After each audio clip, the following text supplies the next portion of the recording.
So it's day 4 of lockdown, 17 to go. Well, that's what we believe for now. I've really been considering, how do I live well in lockdown? And I think a disclaimer around that is I'm not seeing this as a 21-day period where after 21 days life goes back to normal. We have to be open to the fact that this may fundamentally change our world. It's going to affect supply chains, it's going to affect health services, social services, it's going to affect employee engagement, the way that we work, corporate culture.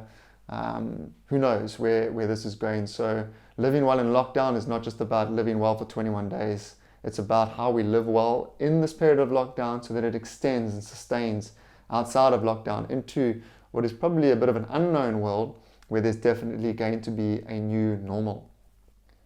So I've tried to distill the core elements and activities for myself because there has just been so much information coming at us around how to live, what to do, how to parent, how to remote work, how to change your life in 21 days, etc., etc. It's just been too much, and so I've had to just kind of get in there and go, what does it look like for me? I've distilled it down into these 3 core activities, and I hope that in some way they encourage you with regard to how you live in lockdown. The first is filtering. This has been a fundamental starting point for me. As I said, there's been an inordinate amount of information that has been coming through WhatsApp groups and social media. For me, during this period of time, I've had to be very clear on the people that I listen to or the sources that I glean information from. This is really around deciding who your trusted sources are or what your trusted sources are and ring-fencing them and listening only to what comes out of those places. I found myself deleting WhatsApp groups or leaving WhatsApp groups, as well as unsubscribing from certain mailing lists and actually narrowing the circle that I listen to. There's certain professional people on LinkedIn. If they share an article, I'm going to read it. If my tribe send me something to read, I'm going to read it. There's my children's school. If they send us stuff, I'll read it. And then I listen to a couple of ENCA news clips in the evening on YouTube, not too many. And then there's people that I'll phone who I know are doing work in the city, who are more connected to COVID-19 and its influence. Filtering is really about putting boundaries on what you focus on, because what you focus on expands, that informs your perspective and ultimately your emotions. It is important when you are deciding on your trusted sources that you get a balanced view in there. It's not just about having all negative information or just positive information. It needs to be a balance so that you're getting both the hard truths as well as grounded and considered optimism, as well as the right facts and data from sources that are really experts in that area. Filtering has been the starting point. Moving on from there is acceptance and asking questions. Acceptance is really just the simple notion of I accept the fact that I'm in lockdown. I'm an incredibly driven person. I want to be out there. I want to be doing my work. I want to be serving my clients, developing projects, but I'm in here. If you listen really carefully, you can probably hear a bit of Peppa Pig coming through the wall. I'm in lockdown with a 2-year-old and a 6-year-old and my wife. This is life. Acceptance is the starting point for all of us to be able to navigate lockdown well. We're going to be speaking a little bit more into this over the next few days as a tribe, so keep connected to our digital channels. But from acceptance, you begin to ask yourself certain questions. This is really an opportunity to reflect. It is an opportunity to recalibrate if you believe that the COVID-19 pandemic is going to change the way that we live and change the way that we work. So some of the questions that I'm asking, if I just have a look at some of them, what habits am I developing in lockdown now that I'd like to sustain? I'm waking up again at 5 in the morning to pray. My family's sitting around the table, spending longer eating together. My wife and I are relaxing more. I'm sitting on a rocking chair, staring out into nothing, just being present.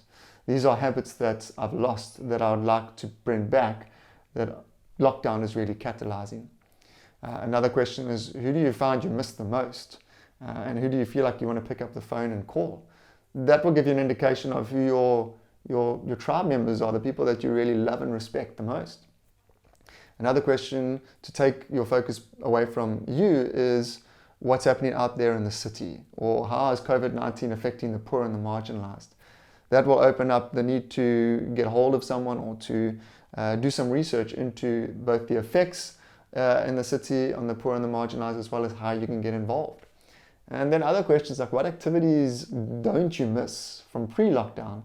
I was entered into 2 oceans. I was flat out into my running training. I don't miss it. And so going forward from here, I potentially will look at how I run, because I still love running, and change the way that I engage with my running. So asking good questions really just opens up this curiosity and this exploration and this reflection. I've got an A4 pad, I'm answering those questions, and I'm letting this lockdown period change the way that I fundamentally live. And then of course from a working perspective, I'm asking myself questions of what's happening in my industry, what are my clients going to need from me after this, what can I do differently to prevent being in this situation again. And so those are the kind of questions that we can ask ourselves.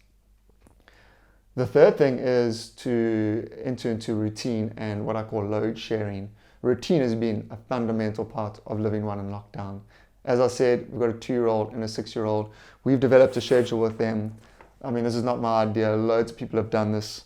An hourly schedule. So at 5 o'clock we wake up and we pray, and then at 6 o'clock we do communion together as a family, and then there's breakfast and we get changed. 7 o'clock is this PE with Joe.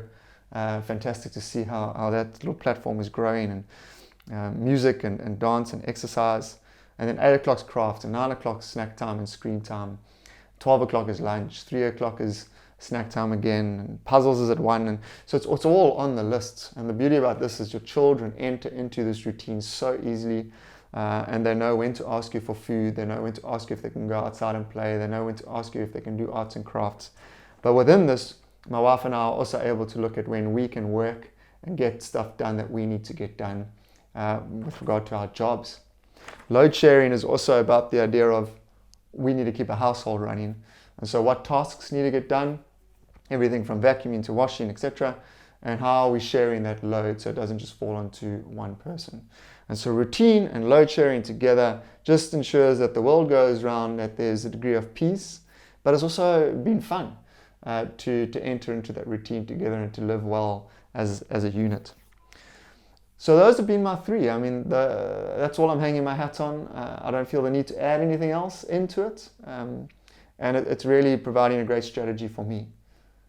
An invitation to all of you is, if you would like to talk a little bit more about living one in lockdown, some of our tribe is meeting on Thursday, the 2nd of April from 9 a.m. to 10 a.m. on Zoom. The registration link is below. So all you need to do is register. It's free, and you can either listen in, or you can share some of your thoughts around what it means to live well in lockdown. We'd love to meet you. If you're a delegate of Appletree, come and spend some time with us again.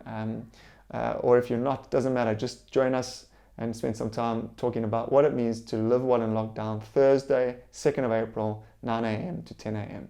Look forward to seeing you there, and all the very best for the next 17 days and what that yields for your future.